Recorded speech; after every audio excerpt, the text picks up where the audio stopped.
Hoje eu quero conversar com você sobre 7 erros que eu cometi quando eu saí da CLT e fui empreender e me fizeram quase quebrar e passar muita dificuldade. Inclusive, eu queria muito que alguém tivesse me falado isso quando eu estava lá na CLT pensando em empreender.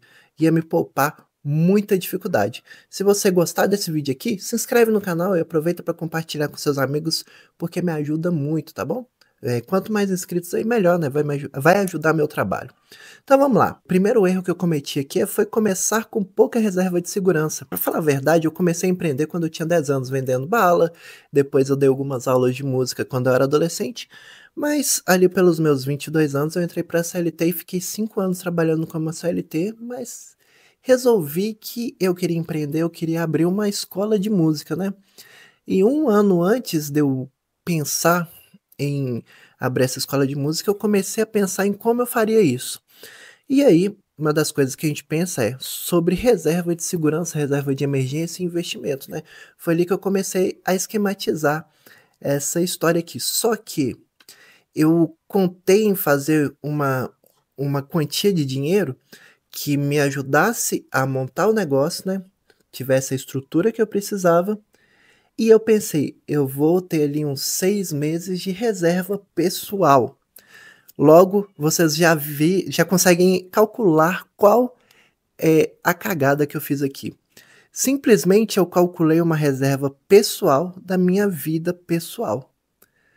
E não calculei uma reserva pro negócio, né? Então, meu pensamento assim, no primeiro dia que eu fizer isso, vai dar certo. E não é bem assim que funciona. Para quem não sabe, a maioria das empresas no Brasil quebra nos primeiros meses, os primeiros anos, né?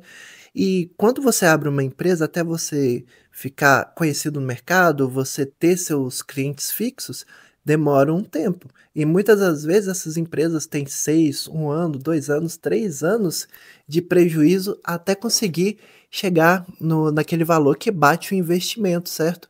E que começa a dar lucro. Inclusive, quem tem franquia aí, normalmente tem ali 5, 6 anos para poder chegar no break-even, né? Que é quando o investimento se paga e você começa realmente a dar lucro, né? Então, como eu pensei só na minha reserva de emergência, o primeiro mês ali eu ainda tinha um investimento que eu estava colocando ali, o segundo já não tinha, o terceiro já não tinha. E essa escola, ela de fato começou a dar lucro, no começo, graças a Deus.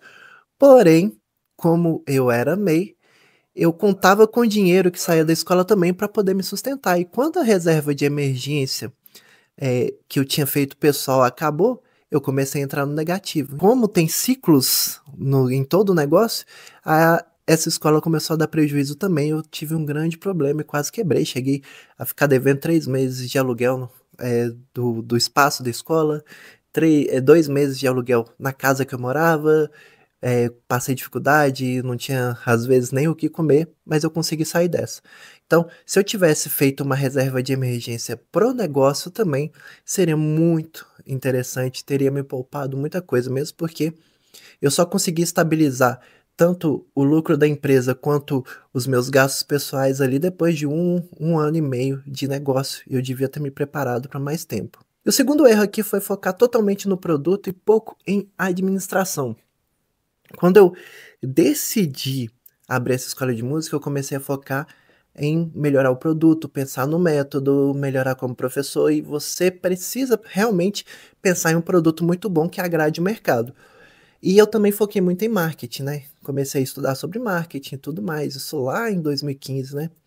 Comecei a me organizar nesse ponto. E quando eu abri minha empresa, comecei a trabalhar nisso. O marketing deu muito certo e o método deu muito certo, mas eu pequei na administração. Então eu deveria, naquele momento, ter estudado também administração, já que é o principal fator de empresário, de empreendedor, né? A administração de um negócio. E eu fiquei devendo muito nessa parte e fazer essa confusão toda e não consegui administrar, não consegui ver onde estava indo o dinheiro, o que, que eu precisava de investimento, o que cada aluno estava me rendendo, o que estava saindo. Eu não tinha o mínimo controle disso, não tinha, nem anotava, não tinha uma planilha. E como eu comecei como MEI, a gente acaba não precisando dessas coisas e passa apertado, porque não sabe para onde o dinheiro está indo.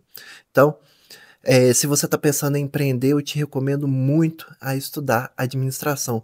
Muitas vezes é mais interessante o empreendedor entender mais de administração e pouco do produto e do marketing, às vezes delegar isso daí, do que focar em alguma coisa. E muita gente também, de repente, por exemplo, eu focava no produto, eu poderia contratar alguém para ser administrador, né? Aí depende da sua realidade. Mas se você foca em alguma coisa e não quer focar em administração, você vai precisar contratar alguém que tenha esse conhecimento de administração, porque são 3 pilares básicos de um negócio, né? Então, a parte de administração, a parte de produto e a parte de vendas aqui que se configura com marketing, né? Também. Então, você precisa ter essas 3 frentes aqui muito bem organizadas. Senão, você vai começar a mancar, né? Igual você sentar numa cadeira com o pé quebrado. Um deles vai te jogar no chão, certo? 3. Misturar finanças pessoais com caixa da empresa. E muitos de vocês vão sair para empreender como MEI. E isso é um problema. O Brasil já é um país super complicado com as coisas de impostos, de contabilidade, né? Eu, como empresa, hoje é uma complicação para poder pagar imposto, que cada produto é de um jeito, cada serviço é de um jeito. Você tem que saber declarar tudo que você vende, tudo que você compra. Isso é um saco. E como MEI, você não tem essas obrigações. E é aqui que começa a cair nesse ponto de misturar as finanças pessoais com as finanças da empresa. E eu fiz isso muito, isso me ferrou muito.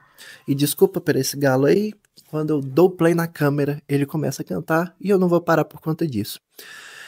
Então, você tem que ter a contabilidade, as finanças da sua empresa e as finanças pessoais separadas. Então, você faz um dinheiro e você paga um salário para você, deixa um dinheiro rodando no caixa da empresa, porque você sempre vai precisar por um motivo, às vezes você vende menos, às vezes você precisa comprar alguma coisa, e você se paga um salário que a gente chama de prolabore, né? Mesmo sendo MEI. Porque senão acontece igual aconteceu comigo. Eu achava que a minha escola estava no prejuízo, mas na verdade ela estava dando lucro. Então ela estava se sustentando. Mas o que estava acontecendo é que ela não estava conseguindo pagar o meu salário. Eu comecei a pensar durante um momento que eu precisava parar e investir em outras coisas porque a escola não estava funcionando. E ela já começou dando lucro, né? E eu não vi isso porque as finanças da escola, do meu empreendimento, estavam misturadas com minhas finanças pessoais. Então separa os dois para você conseguir ver, cria uma planilha. Tem várias planilhas até grátis aí na internet que você consegue fazer isso. Cria uma planilha, começa a anotar as coisas, saídas, entradas, define um salário para você, define um dia que você vai se pagar e vai deixando. Ah, desse mês eu tô pagando um salário mínimo para mim por mês, que é o ideal, porque aí você não paga imposto, né? Ou você paga menos imposto. E define assim, eu vou pagar um tanto para mim por mês e, sei lá, de 3 em 3 meses eu tiro o lucro que tá sobrando lá, que tá passando do que eu preciso no caixa da empresa. Isso daqui é essencial. Porque quanto menos imposto a gente pagar, melhor, né? Você já treinando isso como MEI, já vai te ajudar muito quando você chegar a uma microempresa, de repente uma empresa de médio porte até grande porte aí, tá bom? Quarto erro é cobrar abaixo do valor real do serviço. Eu sempre tive essa dificuldade de conseguir cobrar um preço justo pelas minhas coisas, porque de certa forma, mesmo tendo esse conhecimento que eu tinha um produto bom, elogiado, pessoas vindo de todos os cantos do mundo para poder estudar comigo, eu tinha essa dificuldade de cobrar um valor justo pelo meu serviço e sempre acabava cobrando abaixo do mercado. A verdade é que você cobrando abaixo do valor do mercado sempre vai atrair um tipo de cliente ruim, que é muito sanguessuga, né? Vai te atrapalhar bastante. Você vai precisar atender mais gente para poder ter uma certa quantidade de dinheiro. Isso vai te deixando estressado, vai cair na qualidade do produto, certo? Agora, se você cobra um preço justo, ou até mais do que valeria, você começa a atrair um tipo de público que está mais engajado, certo?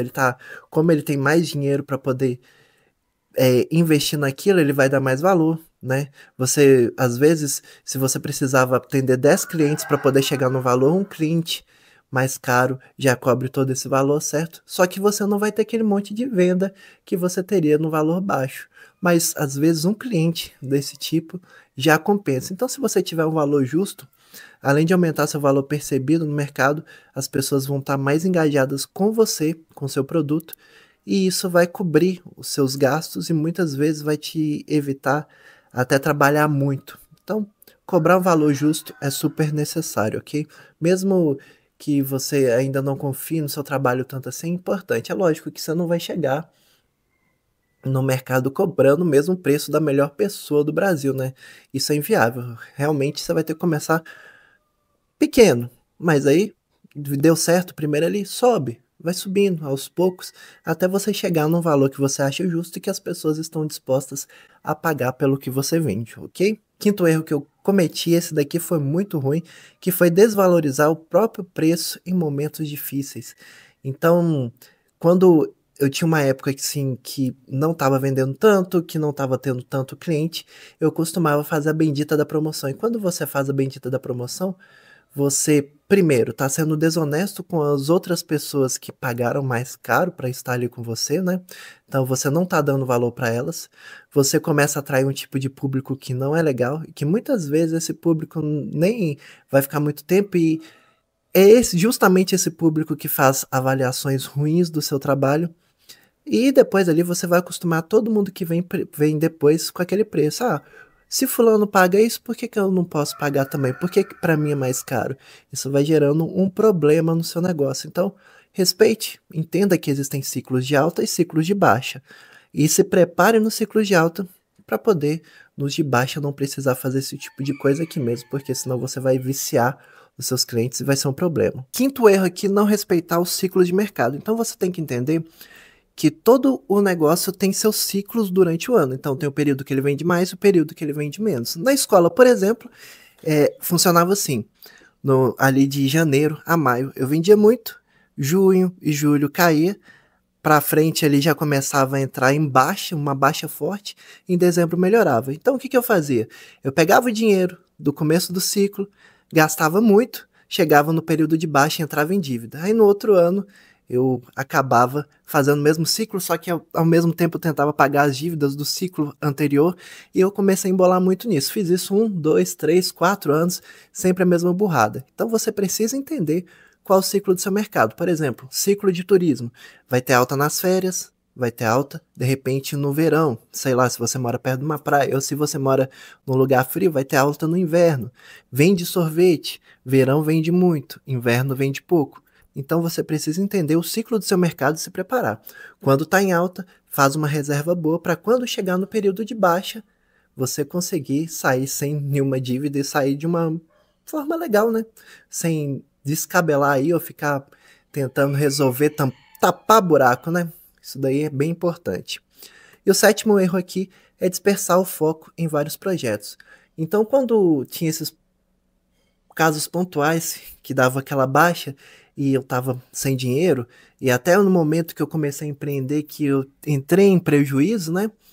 Eu começava a pensar em outras formas de conseguir dinheiro. Então, eu vendi perfume para Renaudet, tentei vender perfume, tentei vender instrumento, tentei fazer um monte de coisa. Isso dispersava o meu foco do que realmente me dava dinheiro, que era a escola na época. Então, isso daí acabava que eu não fazia o nova renda extra direito e tirava o foco daqui e acabava perdendo algumas coisas, e isso me afundava mais ainda.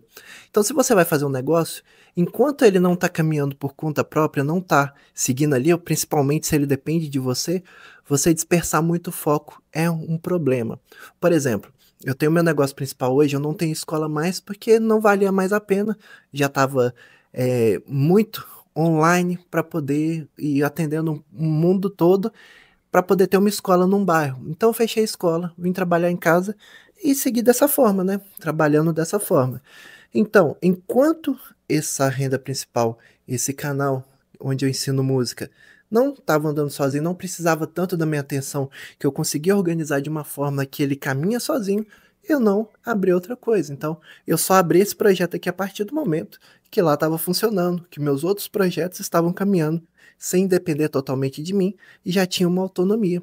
Então, foca no seu projeto. Você tem um projeto, foca exclusivamente nele, e ao invés de tentar arrumar uma renda extra, pega esse tempo para tentar tampar os buracos, ou tentar resolver os problemas, ou procurar alguém que consiga resolver os problemas que você está enfrentando naquele momento.